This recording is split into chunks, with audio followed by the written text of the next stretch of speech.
of a party where all of the work is all done by the Yozma youth group, where the waiters are the grade 6 kids from the Yozma school, where it's their whole community is part of embracing and celebrating these people and their abilities.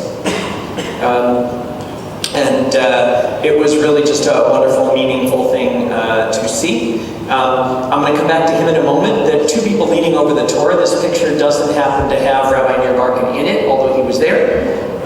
That's on the left of the Torah as we look at it. That's Rabbi Philip Nadel. I'm going to talk about him as part of a story in a minute. And on the right, David is going to start, as he teaches at Yozma School, he's starting his Israeli rabbinic studies next year. He grew up Haredi.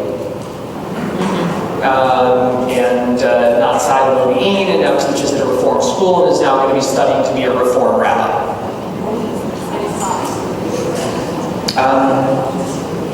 On Yom, again, Jewish stories. What is Yom Yerushalayim? That's the forgotten Yom, right? Jerusalem Day is the day where we mark the unification of Jerusalem. And the Jewish presence in Jerusalem since the Six-Day War, when Jerusalem came back into Jewish hands. What else is Yom Yerushalayim in Israel?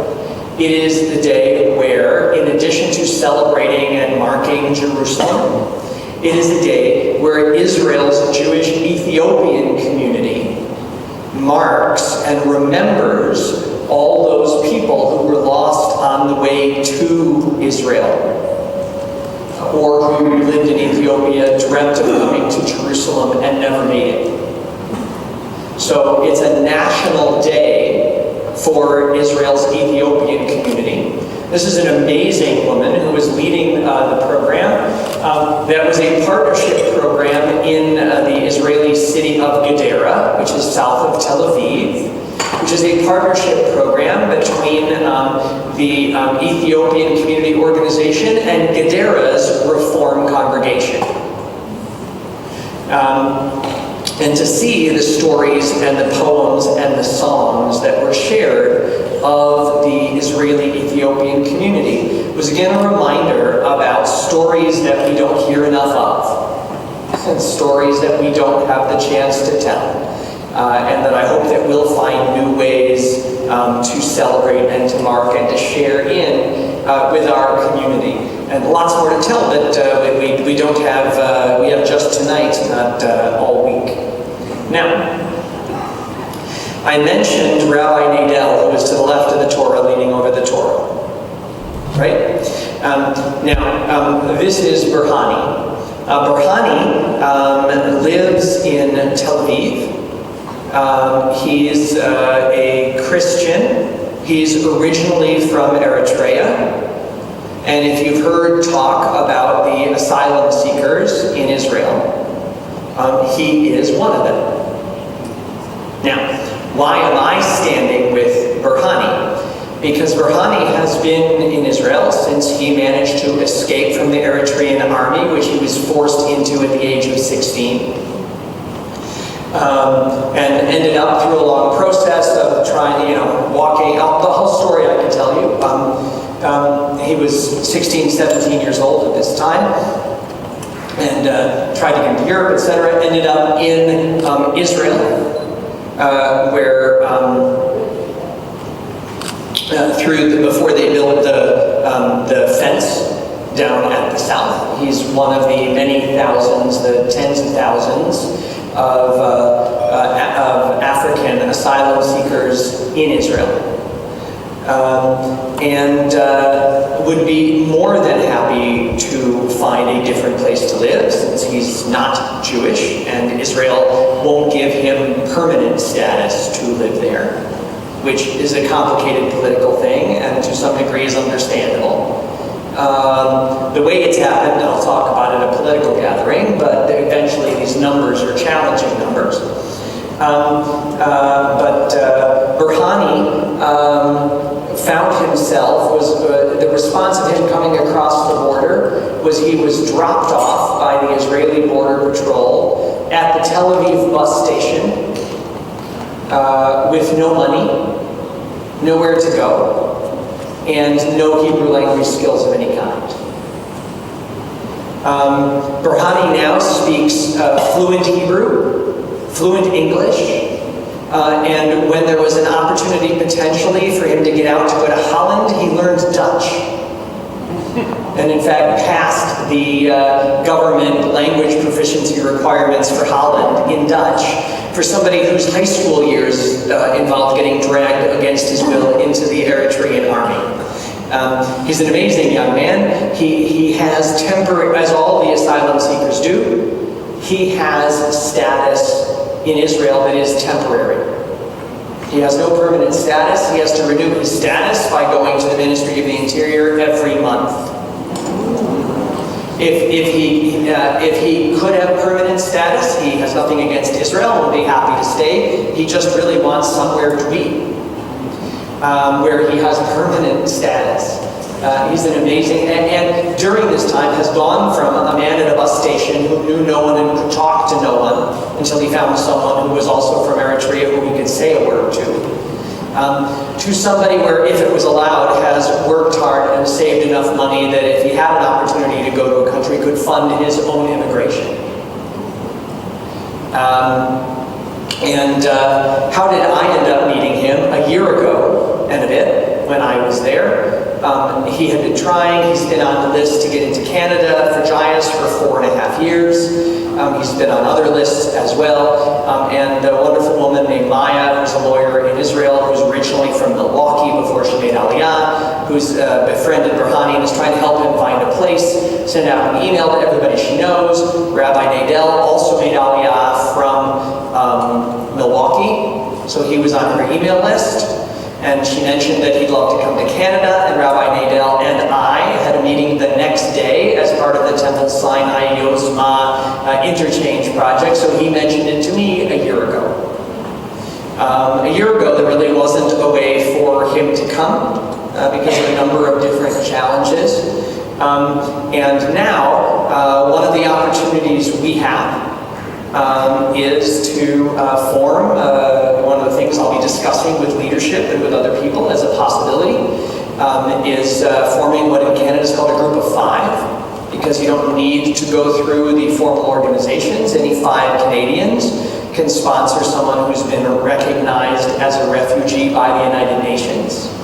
Maya is in the process right now of getting him formally recognized by the United Nations. I'll tell you more of the story, and you'll be hearing about it as this possibility evolves. I'll tell you what I think, having learned all of his story, not that I told you, having met him, having talked to him.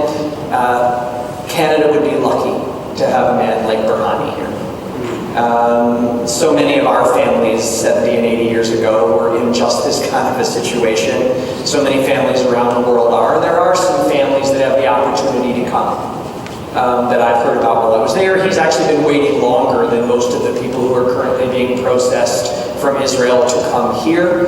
And were we able to bring him, I would be only too proud. And he also would be a great advocate for other Christian churches and the like to bring other people here to give them opportunities and to strengthen our country in a way that it has many other times. He's alone. He has family. Most of them are in Europe. He can't go visit them. He has no family in Eritrea anymore. I know the whole family's been through so many different stories. He was the oldest of 6 siblings, 5 of whom are still alive. Before he had the opportunity to look into going to Europe, he turned 18. His siblings were underage. It was much easier to get into Europe as a refugee if you were underage. He was 18 or older, so he couldn't get in, even though he had family there, and still can't. He would only be too happy again. But I think we'll talk more about it, and I look forward to sharing this information with leadership and discussing it with them. But there's a mitzvah to be done here that's only going to be good for Canada, if you ask me. sideways is not a good thing. So got to figure out how to fix that before we show this video. I think I will. But before I do, this is a video. So that's the wrong thing. None of those are a good option.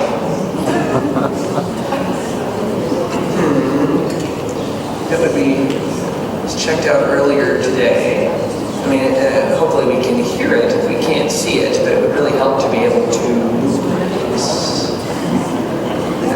oh dear. Maybe that'll help. Come on, give me an option that I can use. Yeah, well, there are lots of tech people here, but that's not why they're here. Anyway, we'll figure it out in a minute. All right, so as I said, I was volunteering. What is it that I did? What I did most of the time was, aside from just creating opportunities to interact, I really was a rabbi of the Israel Reform movement, very, very, very part-time, for 3.5 months. The Reform movement has 2 different pre-army leadership training institutes. One 15 years old and one that was new this year in Holon, south of Tel Aviv, where I taught 20 18-year-olds on a regular basis. Teaching them and meeting them was an amazing, profound experience. Only 3 of the 20 grew up connected to the Reform movement.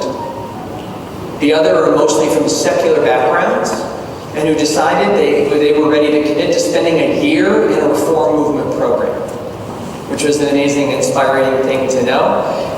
And it was just phenomenal, again, to meet them. We have to tell more stories that aren't about the news. They had an amazing program in the territories in the West Bank that I'm happy to talk about another time. I don't have time tonight. And so I did a study session for them about the Jewish laws of how you treat enemies, both in warfare and otherwise, because there are lots of interesting Jewish laws about that. And we had a great discussion, and it was interesting. And this one girl who was really involved and really interested was sitting there, kind of with a bored look on her face. So I said, Michal, what's up? And she said, 1 day a year. And I said, what? And she said, this affects me about 1 day a year. And it's interesting, I told that story to a lot of Israelis, and my response to her was, well, next year you're going to be in the IDF. So it might be more than 1 day. Might not, depending on her placement. But a lot of Israelis said, yeah, she's got that about right. That doesn't make Israel's political situation any less important. It does mean that we can't have that be the only story that we tell or the only story that we talk about. I taught them 8 different sessions. I also taught the leadership of the Reform Youth Movement, right? I said they're from the 4 leading youth programs in Israel.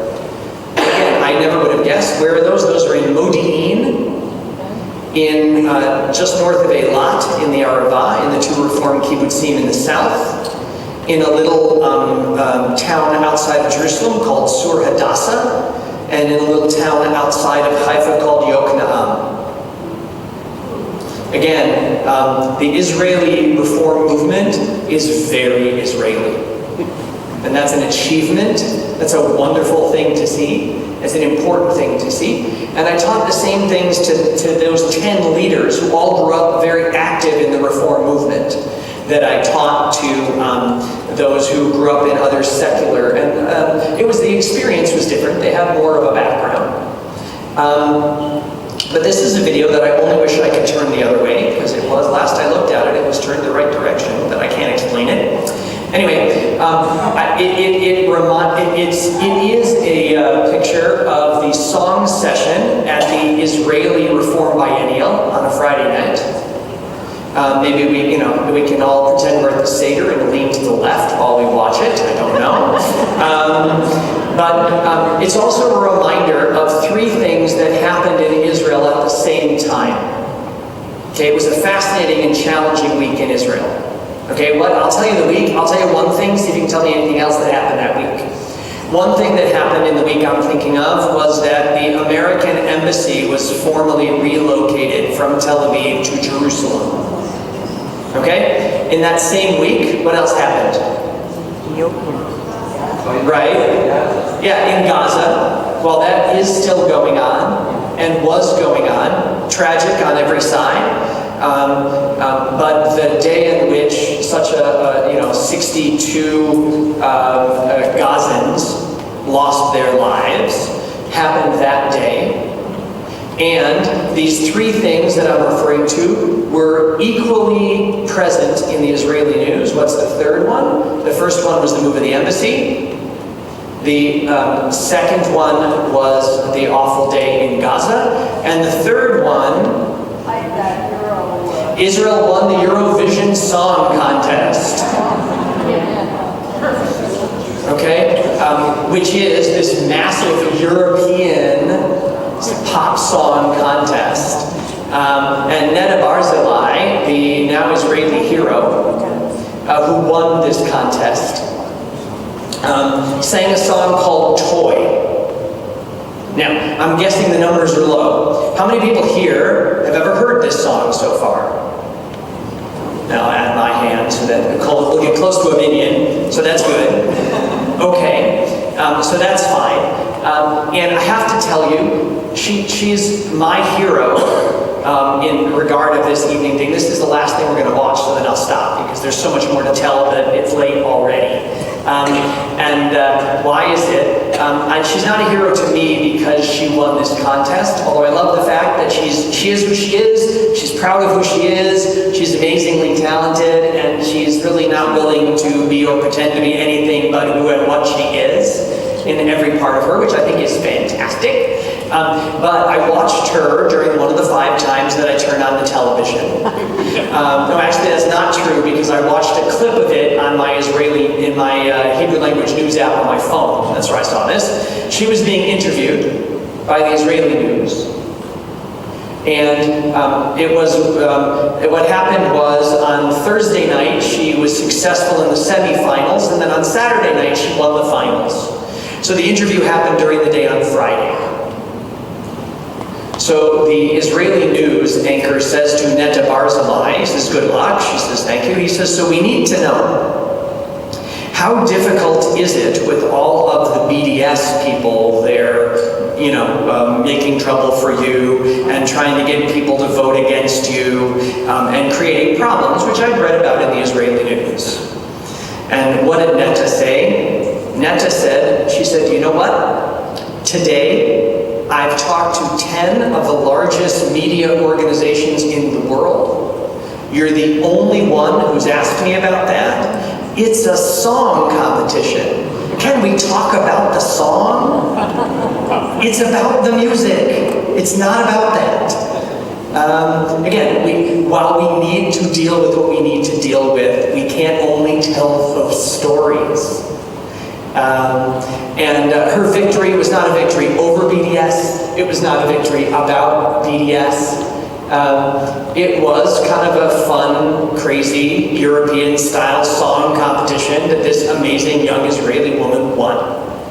And the fact that she did is certainly good for Israel and something that the country was enormously proud of. But it's its own story.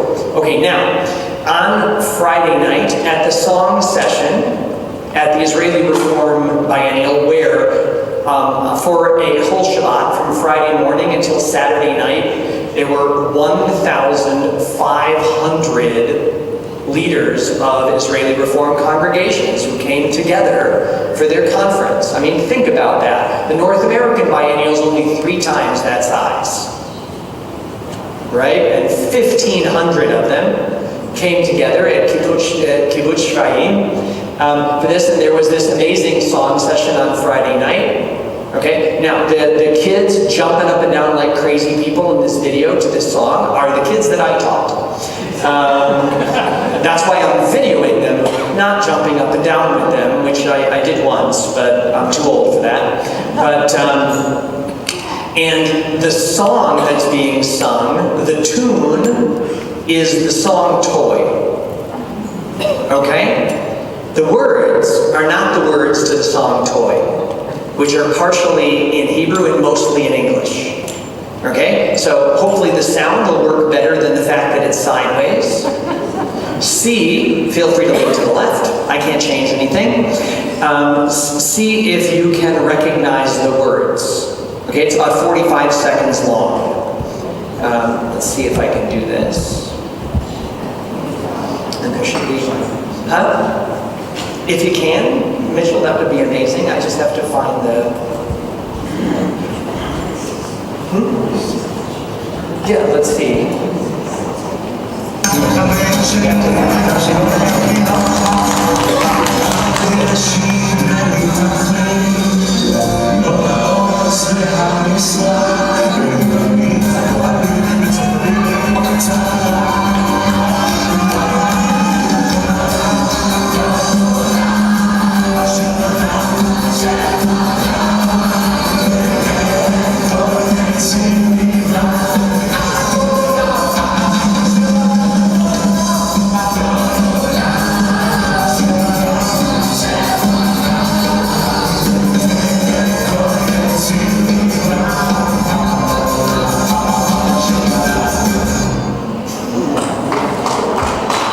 What was the song? Adon Olam, because you can sing anything to Adon Olam. Right? I'll be telling a lot more stories and a lot more about what I had the opportunity to do. And there are so many different things to share and talk about that I can't wait to share in person and in writing and everything else. But seriously, the next time that you read an article that makes you say, boy, you know, the next time it seems like, oh my God, it's never going to be better, it's never going to change, are we ever going to get there? And you have those feelings, just think about that video, right? Because these are young Israelis with all the future leaders of the Israeli reform movement.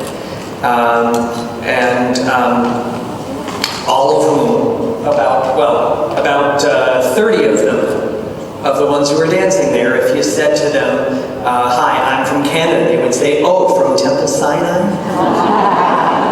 So I look forward to working with you to do everything we can to make that possible. These are just a few stories from an amazing 3.5 months in Israel, an amazing 6 months of time to really refresh and renew and consider new ways of looking at things. And it's great to be home, and I look forward to doing and sharing many, many new experiences, stories, and perspectives with you. Thanks for coming. It was great.